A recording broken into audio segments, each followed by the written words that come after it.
This is the Whole Care Network.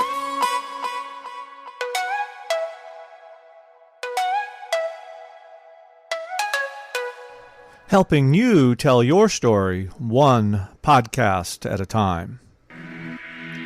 Content presented in the following podcast is for information purposes only. Views and opinions expressed in this podcast are solely those of the host and guest and may not represent the views and opinions of the Whole Care Network. Always consult with your physician for any medical advice, and always consult with your attorney for any legal advice. And thank you for listening to the Whole Care Network.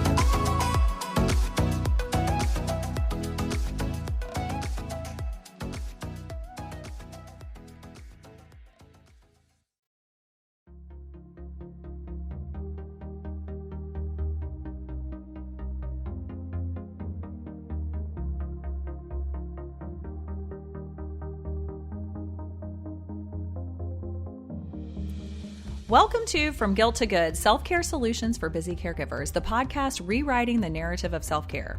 If you're a caregiver feeling stretched thin, torn between responsibilities, and longing for self-care, you're in the right place. I'm Jeanette Yates, a fellow caregiver and someone who's spent years doing all the self-care things and never feeling really any better. After years of research, self-exploration, and trial and error, I found a way to create a sustainable self-care practice that made me feel good, not guilty. And From Guilt to Good, we'll explore how you can do that too. Together, we'll hear expert insights, actionable steps, and heartfelt stories to guide you toward rediscovering your worth, reclaiming your health, and getting back the life you've been too busy to enjoy. Today, we are diving into something that may seem to most of you like a chore, but we're going to view it through the lens of self-care. What is it? Organization. Our guest today is Angie Hughes, an organizing expert and founder of Space Shifting Method.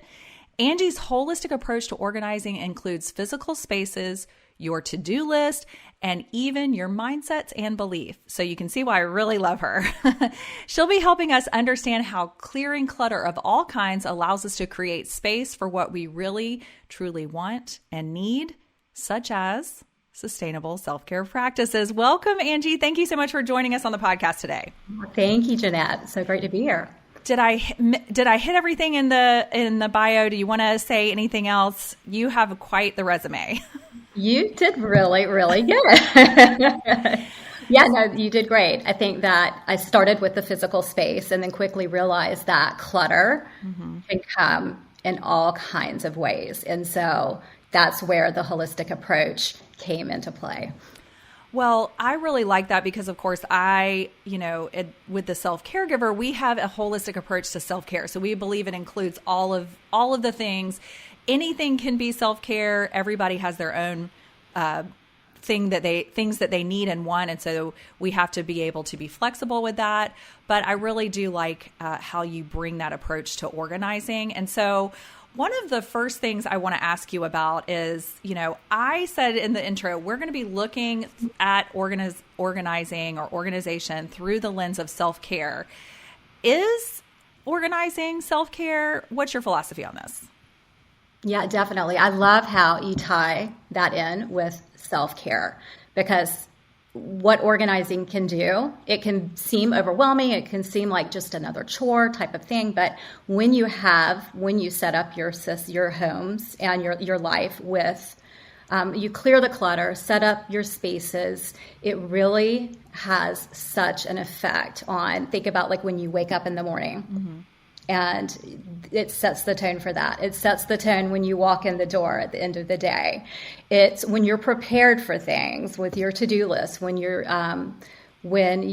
things are just running smoothly, when you're able to find what you need when you need it. All of that stuff, when you invest in the time and energy to do that, it pays off so much. And even energetically, I think when you're caring for yourself, like you probably know, all the different types of self-cares, energetically, I think it really elevates the way we just are in general. I think that it's a way of putting yourself first and setting up your environment to really take care of all of that.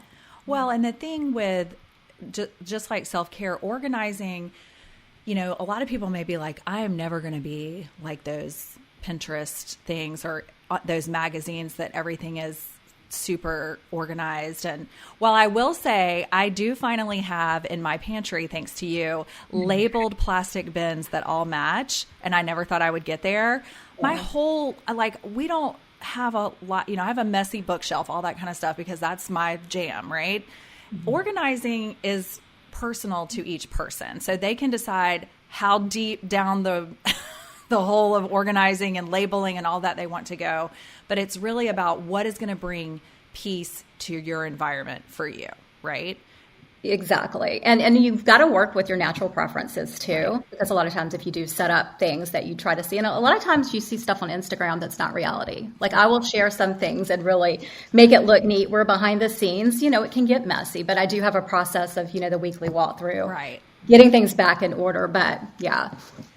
So caregivers, we are constantly dealing with uncertainty, unpredictability, stress, and anxiety. And so I think you kind of touched on this already, but how can having an organizational plan or an organizational structure to your physical space, how can that actually help with that stress and anxiety that, of the unpredictable life that we lead if we have predictable spaces because we know where everything is? How do you think that helps with stress and anxiety?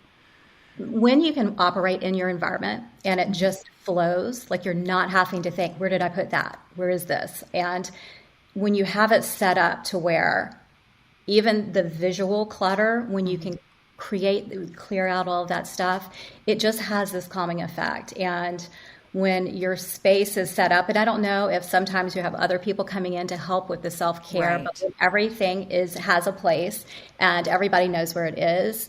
And it just creates that environment that's more stable, more so when things are just like crazy, things are unpredictable, that kind of brings you back. It kind of can ground you again. Even the calendar, like the way you set up your calendar, color coding. I mean, there are all kinds of different ways that can bring a little bit more structure. And I think even having routine. So your physical space, but also looking at all of that.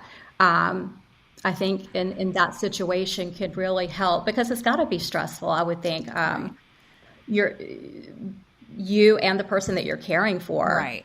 I think it can really help. Well, that's what I was thinking about when you started talking about that. I was like, what is really stressful? So even if we have somebody coming in, we're the family caregiver, but then we may hire caregivers to come in, right?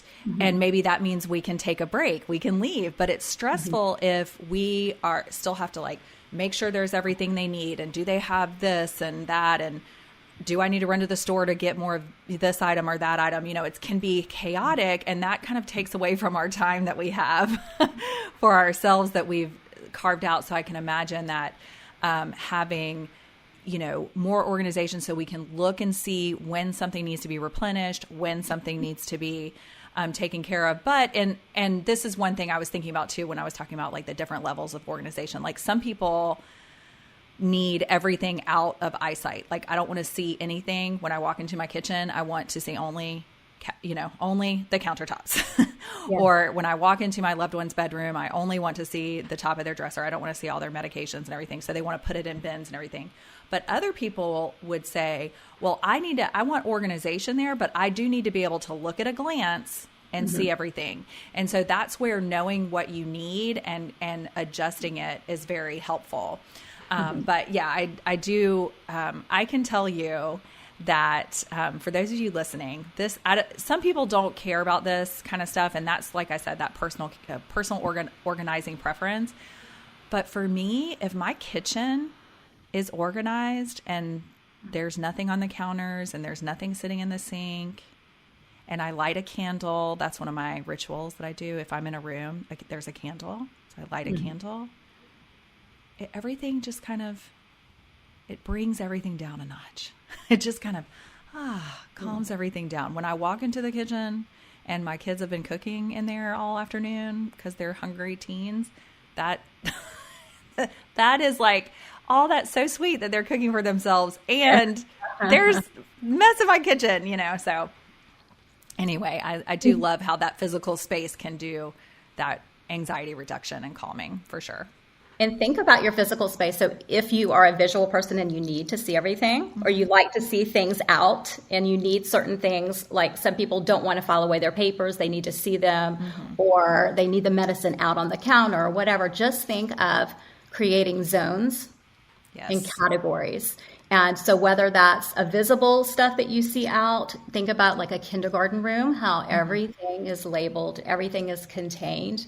So you want to have that as far as your physical space, regardless of your style. So that's something that goes around and works for everybody. So just, creating those zones and categories within. Yeah. So that's a good tip. I love that visual of the kindergarten room, because everything is everywhere. There's not a stitch of room that doesn't have something in it or on it, but it's very organized. So that's a very good point. People know also like where to put things back. Yeah. And they have a system for it. This is the time for us to put things back. So the maintenance part is a big part too. Yeah. A lot easier when it's set up. That is so good. Okay. So we're getting excited about all this organizing talk because we love it. But a lot of caregivers may be listening right now, and just the thought of having to organize any space can seem impossible.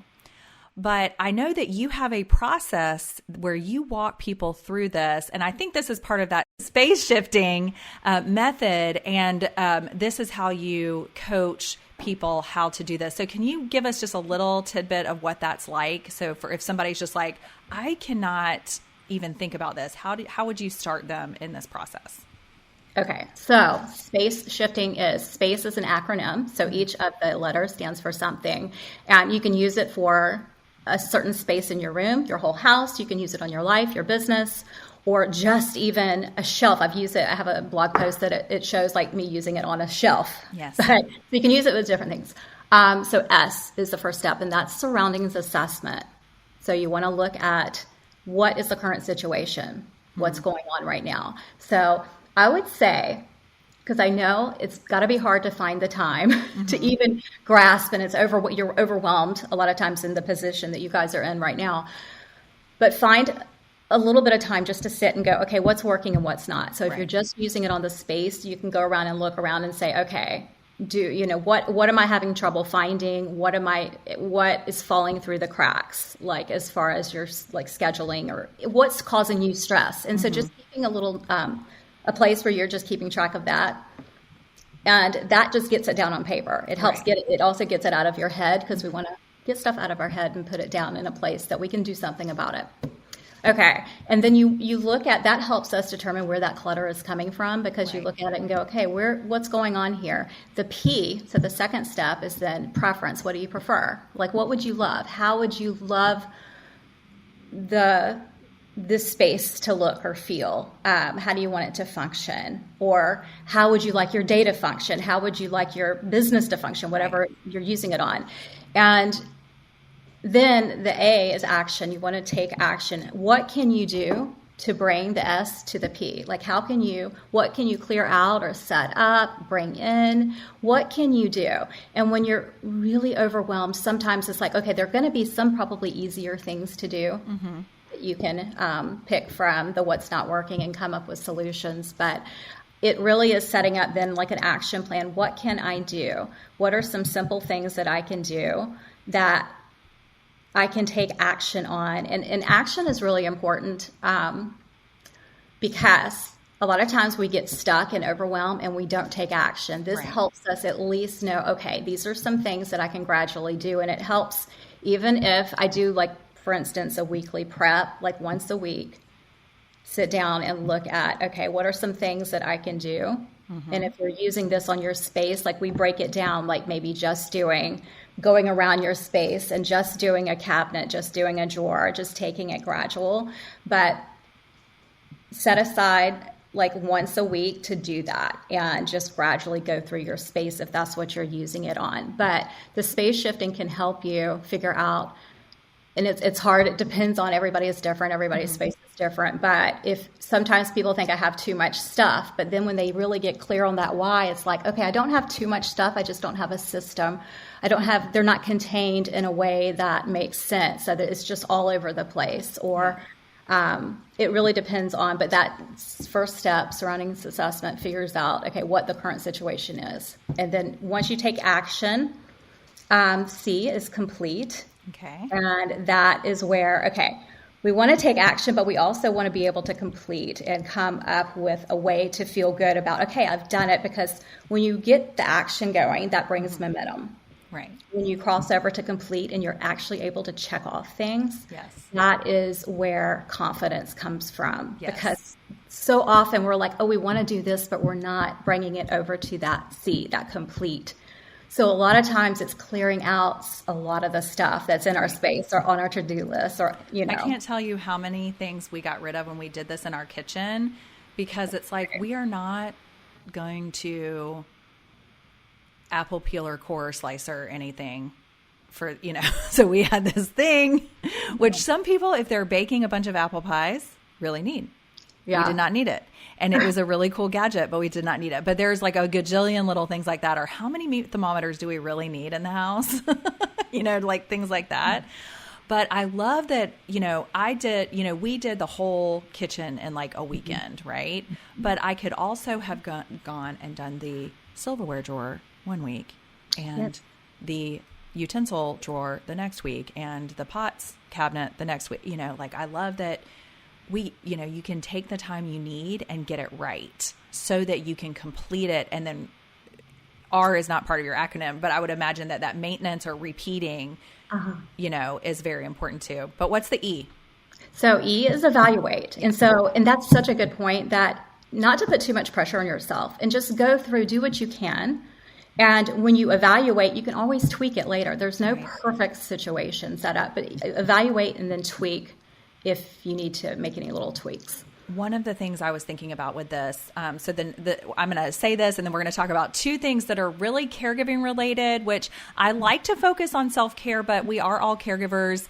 And so I do want to hit these 2 points. But one of the things that I'm thinking about as you're talking about that is the overwhelm that I'm feeling about cleaning out my mom's house, getting it ready to sell since we've moved her into long-term care, and how I just need to bust out my evaluation sheet, my space shifting sheets, and take them over there and just start doing that. Because I've gone over there and I've looked at everything and I'm kind of like, okay, I can't, do this right now, or I'll do like one thing, which is what I can handle at the time. But, I've got to, maybe if I had a little bit of space shifting method to walk me through that, I could get through it a little bit better. Well, that's a big undertaking, because that's a lot of people are going through that. And I have a lot of clients that'll. Yes. It's a whole different, it's not even our space anymore, but it is something that needs to get done. But speaking of something else that while I had you on here, I wanted to ask you specifically, because one of the things that really gives caregivers a lot of anxiety is we never know when the other shoe is going to drop. We never know when the next emergency is going to happen. The only thing that we can predict is that something unpredictable is going to happen. And I was talking with my friend who's a therapist about this, and she says, yeah, that's why you need to have everything in order and organized in a place. And I was like, ooh, this is going to be the perfect thing for me to talk about with Angie. So organizing documents. So when we go to the hospital with our loved ones, or when we have to take them to a new facility or something, we need to take all of that stuff, power of attorney, medical surrogate form, their insurance information, their medical history stuff. Do you have a little secret or a little method that you can share with us about organizing documents? Okay. So first of all, it depends on where. Some people might be somewhat organized, but this is where to start if you've just got paperwork everywhere. So grabbing all the papers, documents and stuff, and then sorting. Mm-hmm. And then when you're sorting and going through the papers, don't get caught up in, oh my gosh, I've got to do this, I've got to do that. Right. You can have definitely a to-do list right next to you, and you want to keep track of things that pop in your head that this might remind you of, but you're just you're sorting things. And then to have some kind of a filing system that you can go to, and it's, again, make your own. So you might have a file cabinet, an accordion folder. That's great that you can carry it with you. Right. Clearly label what section is what. And as you're going through, so as you're putting, once you have it categorized and you're putting it into files, folders, do you need to keep it? Is it something that, coming up with a system and being consistent in the way that you are handling, and then throw out or shred whatever you need to, and then setting it up in a way that makes sense to you. Right. And then you could have like a main, like just you can have your active stuff. Right. So this is, again, make your own. You could have active things that might be pending, but you want to have a system so you've called this doctor's office and you're waiting you want to have, you want to quickly be able to go, I'm waiting for this answer or whatever. So having that on your to-do list or whatever, but having one way that you're keeping track of all of this, and then having these documents filed and stuff. And it might be that everything pending, you might prefer to have it out. So some people I work with like to have it out instead of filed away. Right. I prefer to actually file it away, but I have a note on my to-do list. So it just depends. But then having that emergency, I think probably an accordion file. Something, or a 3-ring binder, or something that you or binder, or exactly, a binder or file that you can then grab, but then that's organized with like the contact information also for whoever else might step in if you're not there. But yeah, and then having also, I think the last thing there is not just setting it up, but maintaining it. So that's the hard part. That's the hard part. And you know what? I used to try to file my stuff weekly back when I had more papers and all that kind of stuff. More things are digital, and all that goes for digital too. Setting up there, you still can have folders in your email, in your emails, and even maybe documents. So making sure you're setting all that up. But I ended up, once I started doing it daily, and right when I finished with that piece of paper, I immediately put it in my calendar, put it in my to-do list or whatever, filed it away. It kept because that stack, when you look at that stack, it became so overwhelming that you just want to so having, maybe it is doing it every day or right when you walk in, or at the end of the day, setting aside some time to process that stuff. Well, and caregivers know that if you get anything from Medicare or Medicaid or any kind of insurance, they'll send you like a booklet that's like 47 pages just to tell you something's not a bill, and they'll send you the bill later. And you're like, okay, so I need this one piece of paper, and then the rest of this can go in the shredder. So it can get overwhelming quickly when you let those pile up, for sure. But I just thought, since we had you on here, I would go ahead and ask about that. I do a 3-ring binder. And then I also have a filing cabinet, because like you said, there's some stuff that needs to be portable, that you need to be able to grab it and go. And then other stuff, it's like, I just need this for eternity. Nobody will probably ever even look at it. But if I don't have it, it's going to be a big deal. So I'm going to put this in a file, I'm going to label it. And then on the off chance anybody ever asks me for it, it's there. Yeah. Like an archival, section or whatever. Yeah, exactly. Okay. So 2 more things that I wanted to talk to you about. And one of the things that I love about your program and the way that you work with people is it's not called your home organizer or your task organizer. Your membership and your stuff that you post on social media is your life organizer. And it emphasizes not only all of this physical stuff that we've talked about, but also the idea of like organizing your mind, clearing your mind clutter. I loved how you said that a few minutes ago, where like if you write something down, it takes it out of your mind and puts it on a piece of paper, like literally just decluttering that way.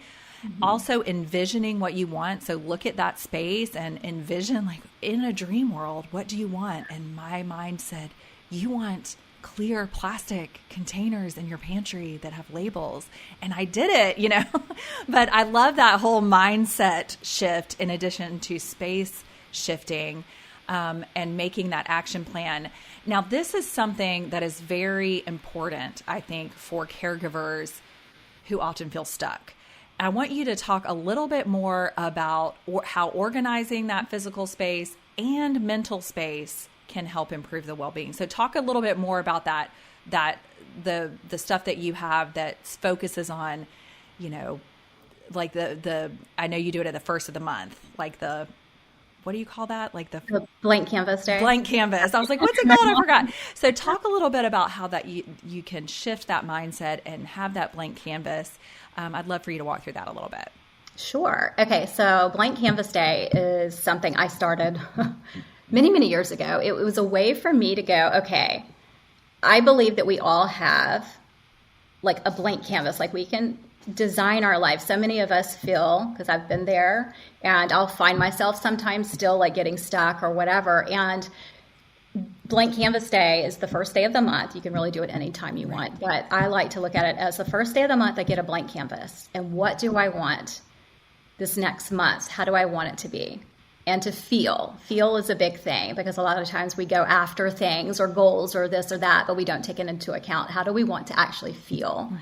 Like truly feel. Yeah. And like one of mine is, so I have like 3 like core desired feelings, and that came from Daniel Laporte, who came up with the core desired feeling, fire starter sessions and all of that. But peaceful joy is one of my 4.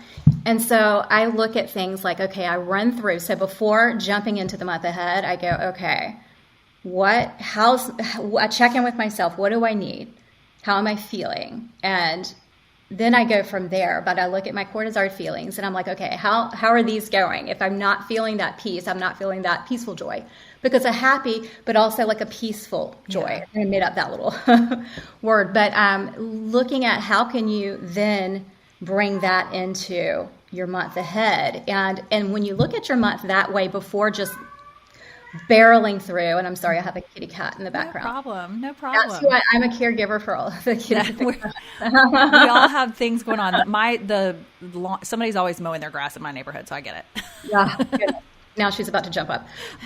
But when you do it like that, and then you put in what you need first, or take out what you really need to be taken out, when you look at it that way, then build your month, build your week and stuff around that. But it also allows you to, like, when you're just having a bad month, you're having just this really stressful, you go, okay, I'm holding on until my blank canvas day, and I know I can regroup on the first day of the month. That's my time to, and I make a little ritual of, okay, setting up my month.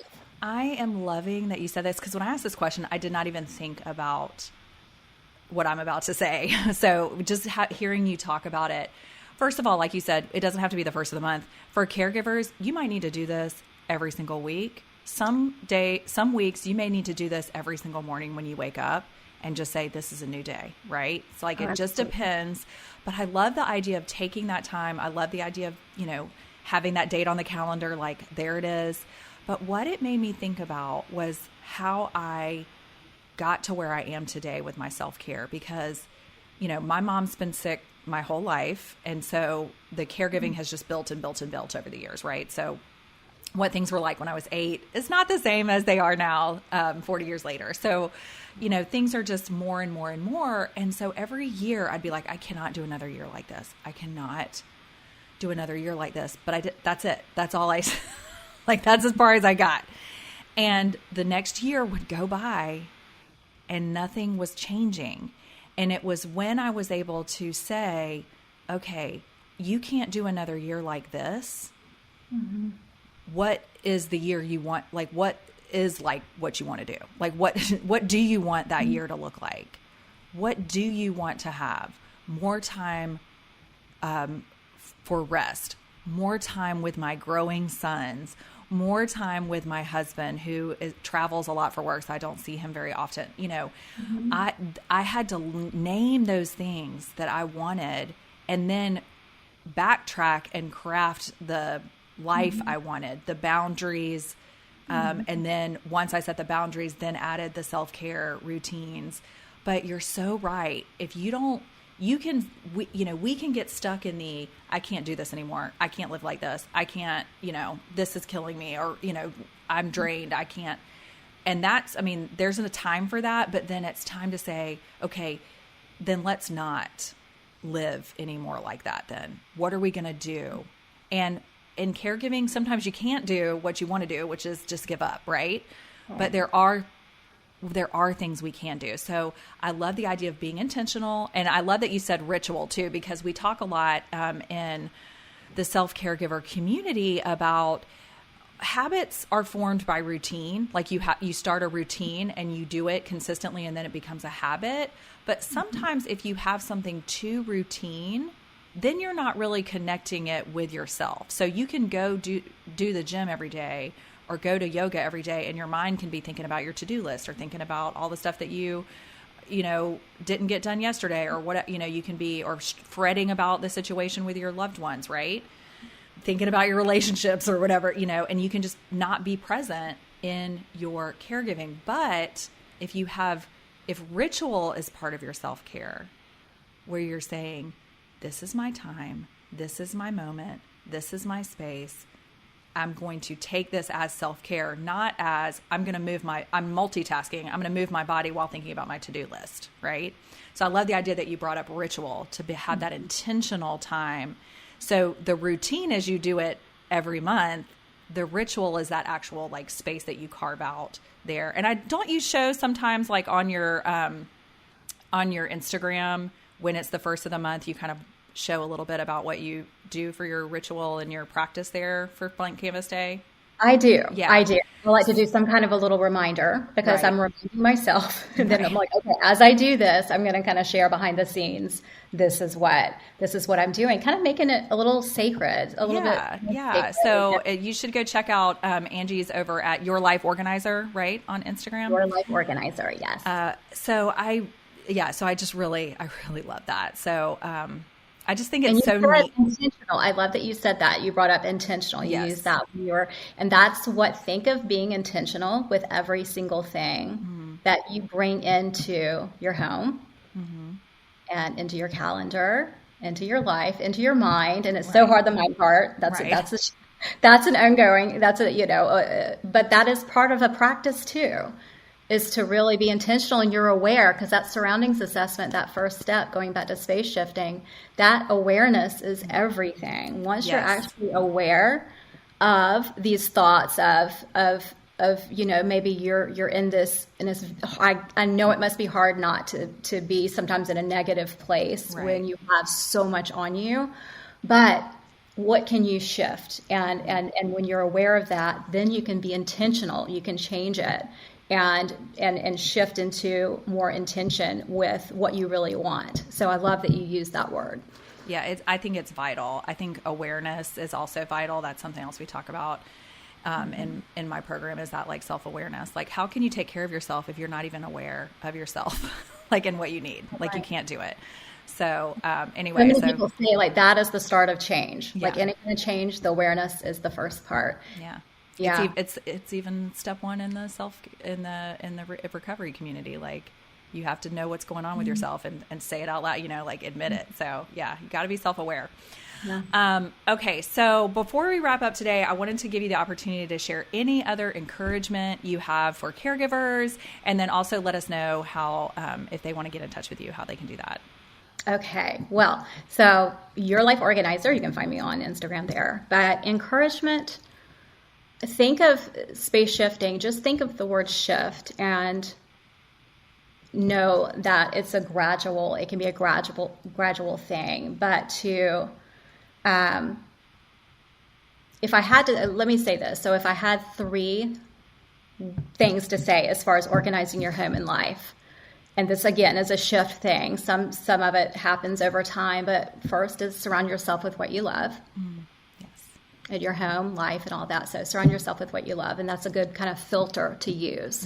And then do what you need to do when you need to do it. So knowing what you truly need and want to do, knowing that, and then doing that. And so the third is to having a specific home, so designating a home for everything. So those 3 things, when you can find what you need when you need it, whether it's a to-do or an item in your home, but those 3 things. But the biggest one, I think, surround yourself with what you love. Yes. And that know that it's a shift, know that it's a gradual thing, know that you can come back every month, that Blank Canvas Day, you can come back. Things get crazy. We fall off track, but know that you can always come back and reset. And we all take steps back, but those little steps that you're taking, you're going to be shifting over time. You're going to look back and be like, wow. Well, it is so true. And I so appreciate you coming on today and sharing a little bit of encouragement, some practical tips for our caregivers, not only to help them in their own care of their home and their life, but also just a couple little tips to help us with our loved ones that we're caring for. So I do appreciate you coming in today. Thank you so much, Angie. Thanks, Jeanette, so much. Thank you for joining me today. From Guilt to Good podcast is a proud member of the Whole Care Podcast Network. To access the resources we talked about today and additional self-care resources that help you feel good, not guilty, check out the show notes for this episode. Subscribe now and join me in going from guilt to good so you can rediscover your worth, reclaim your health, and get back the life you've been too busy to enjoy. And if you've enjoyed this show, please take a moment to leave us a review. Your feedback matters. We're redefining self-care for caregivers one episode at a time. Until next time, remember, you are worthy of the same care you give others.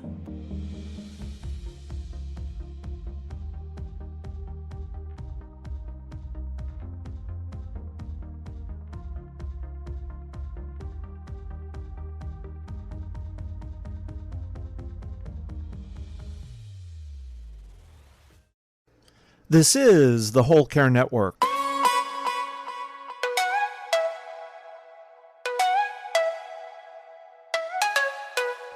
Helping you tell your story one podcast at a time.